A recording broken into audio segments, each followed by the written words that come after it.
Hello. I'm trying something different. I have been doing a lot of my guitar content on Instagram for the past couple of years. Um, and I've kind of decided for a variety of reasons to give YouTube a little bit more of a proper shot. And so it's one of those things, when you look on the YouTube scape, you know what I mean? Like the video scape or the internet atmosphere that's out there, there's lots of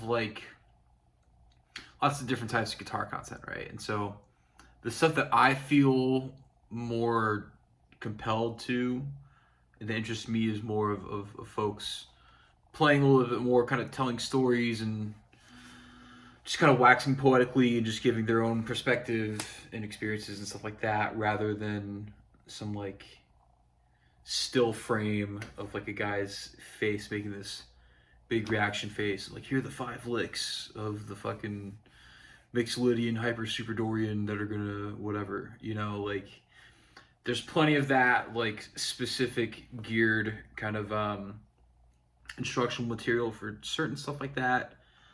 And there's a lot of that out there, and I feel like more what I have to offer that would be different than that is more on the storytelling-ish, gig experience-ish, some playing interspersed kind of thing.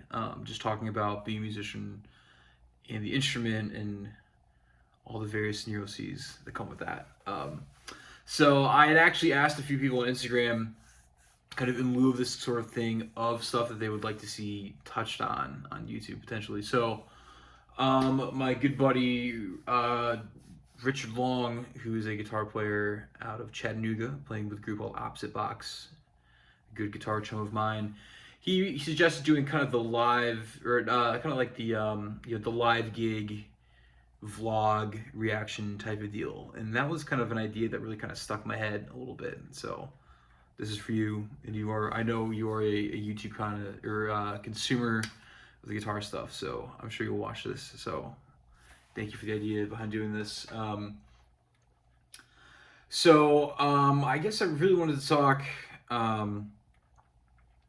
I've had a couple gigs lately. I'm not full time down in the salt mine on Lower Broadway anymore.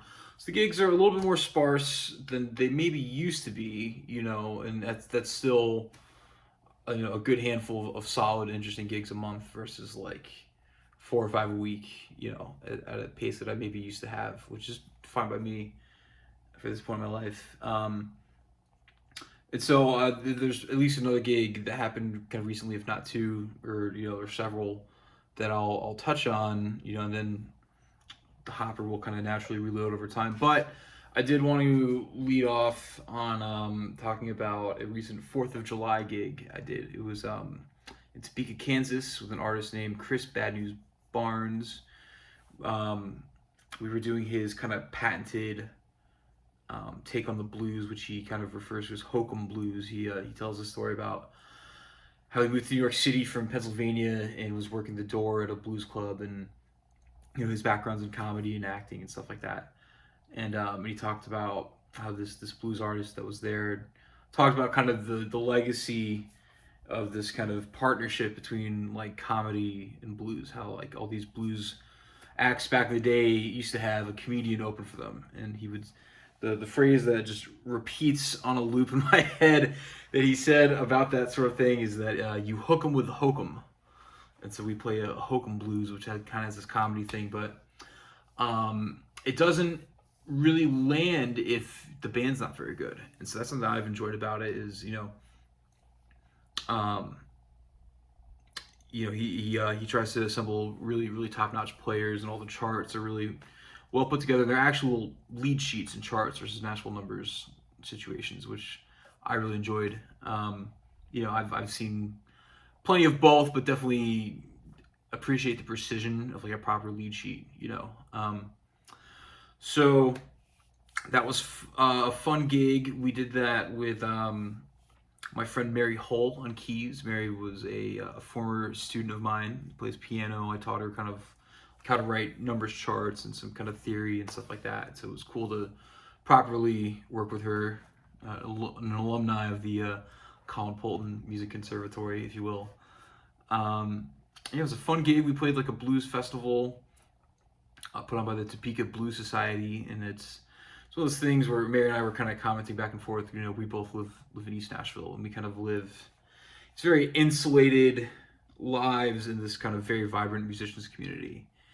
It's it can make you kind of, I don't want to say jaded, but like it becomes this echo chamber almost, and you're just around these musicians all the time, and you kind of you're kind of out of touch with people outside of your hip little neighborhood and the whole rest of the world that like appreciate live music, and at the end of the day are consuming what you do. Like gigging in Nashville, like original stuff or stuff that's not for the tourists is so much different than going out of town to do it. I feel like when you go out of town, the people in the crowd are there because they enjoy music, rather than sometimes being there to be seen or there to network or there to yada yada yada. You know what I mean? Their intentions are a bit more pure out of town, and they have no problem going to a local blues festival and just enjoy it for what it is. And so it was nice to expose myself to that, and to the to get out of town a little bit, and get a slice of an honest crowd.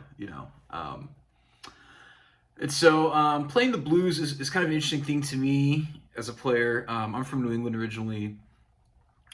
Early on in my like playing, I was really into like progressive rock, like progressive metal, but a lot of my peers, like the kids I was growing up with, a lot of them when I was in Connecticut were into hardcore, and I'd also been exposed to jazz at a young age, so a lot of times being on certain gigs is almost this like anthropological kind of thing, like from a musical sense. You know what I mean? Like I didn't really grow up around the blues at all. You know what I mean? Like I think I got like a Stevie Ray Vaughan like greatest hits record like in high school when I was just trying to just consume music and check it out.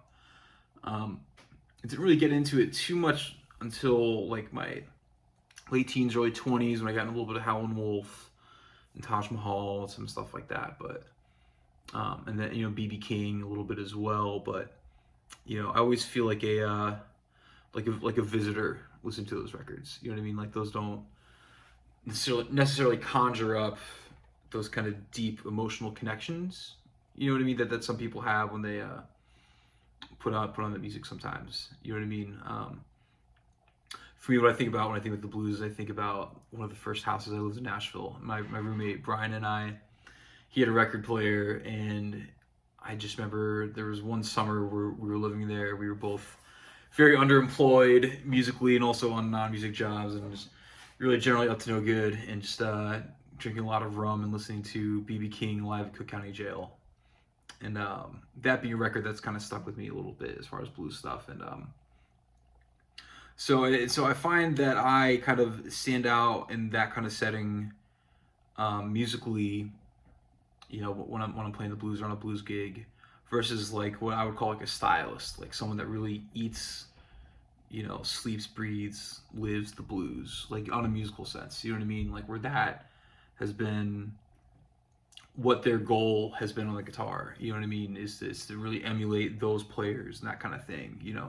I would say that generally and I'll probably expand more on this generally as I go through this, but I would say that generally my aim as a guitar player is to be versatile, to be good at the craft of, knowing the fretboard and technique and things like that in a way to where if I get my ear around it, I can sound like a lot of styles, but I don't particularly consider myself a stylist necessarily. I would say that I contrast very well with other stylists on stage because I can blend in, but then when it's, when you point at me to do something, what's going to come out is something that I hope sounds like me and not, you know, not like you listen to it, it's like, oh, that's the C. Ray Vaughan lick, that's the BB King lick. You know what I mean? It's all just kind of in the grand cosmic pursuit of having my own voice or whatever. It's so a 90-minute blues gig is a really interesting situation for someone like me to be in, as someone that's putting on his blues uniform for the gig. I definitely enjoy it. There are definitely some little tricks and things that I've learned that make me sound, or that can make one sound convincing over the blues. One thing that I notice a lot is that, like, if you're playing a blues, when you get to the 5 chord, a lot of times, like I said, I mentioned I have a little bit of a jazz background and inclination. A lot of the times you'll be kind of playing the changes over the 1 and the 4. When you get to the 5, you kind of tend to, I've noticed when listening to records at least, when you land on the 5 chord, so in the key of E on B7, your ideas that you're playing you're not really playing over a B chord. You're not outlining the arpeggio or anything of that. I tend to find that when you end up on that bit of the 12-bar blues, you're really accenting an idea that's over the 1. You know what I mean? Like you're playing, like you'll play your blues box, your pentatonic box licks, but more licks that are kind of accenting on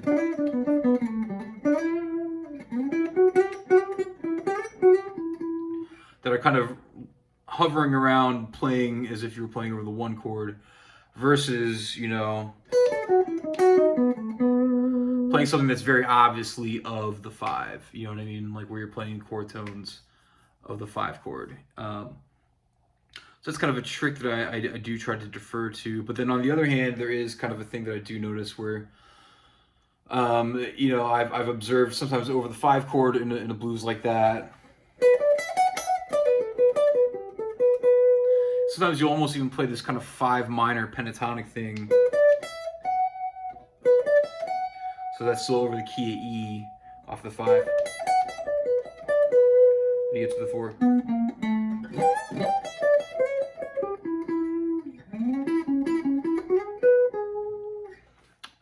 Then when you get back to the 4, you kind of get a little bit more on the chord in as far as chord tones. Maybe playing your playing the natural 6 of the scale, which is the 3rd of the 4. Contrasting that with the flat 3 from like the minor pentatonic, which is the dominant 7 of your 4 chord. So when I'm playing a particularly stylized gig, I like to have a couple of kind of like landmarks like that when I'm improvising, to kind of anchor me and make me sound a little bit of that milieu. You know what I mean? Otherwise, besides that, I try to just play really solid and consistent rhythm guitar, and try to not get too far in anyone's ways. Not try to play fills over other people. It's yeah. So another thing about that gig that was kind of interesting was myself, Mary, Chris, and our drummer Tom. We were all from Nashville. We were the Nashville contingent of that ensemble. We rehearsed together a couple times. The bass player and horn players were from Kansas City. We had gotten connected through them through various means, and so we hadn't met them or rehearsed with them at all before the gig. And so we had a little powwow where I was kind of showing them some modifications we made to some of the arrangements, chart-wise. And it was a really fun feeling to just be there on stage and to be like, no one in the crowd knows this is the first time we're all playing together, you know? Something satisfying about that kind of, you know, flying by the seat of your pants feeling when you're on a gig. And they did really great. They did really great. The bass player was solid. The horn guys were really solid. They read the charts well. They paid attention to all the notes. They had their eyes and their ears open on stage, which was really big because, you know, sometimes, you know, a song might end different than how you rehearsed, or we lurch ahead in the form somehow, or we extend solos, yada, yada, yada. They were all very attentive. It was a really nice experience working with some of those guys because, you know, you really don't ever know. You know, you can rehearse all you want, but, you know, all that rehearsing that you do for any type of gig is really just giving you something to fall back on for when you're actually up there doing the thing. And we were prepared. The other guys all did their homework. It was really nice. So I have more gigs with Chris coming up. I am trying to, you know, since this is looking like it's going to be kind of a quasi-consistent thing for me moving forward, playing with Chris and playing in the blues kind of style, I am going to be making an effort here the next little bit to kind of work on my vocabulary within the blues style, maybe transcribe some things, whether that's like whole solos or just little licks here or there. Really try to get some of that automated and really absorb that, so that way it kind of permeates through my brain and into my fingers and comes out one day, maybe in a way that surprises me. I'm gonna leave it there for now. Thank you for watching this. The production value of this is probably going to improve as this evolves, but it's one of those things where it's like sometimes you just gotta just shut the fuck up and just do it, and just put the video on YouTube and just start the thing. Because Lord knows I've been sitting on the couch doing not this for quite a while, thinking about doing this. And sometimes you just gotta just do it. Just do it. Doesn't have to be perfect. Just do it.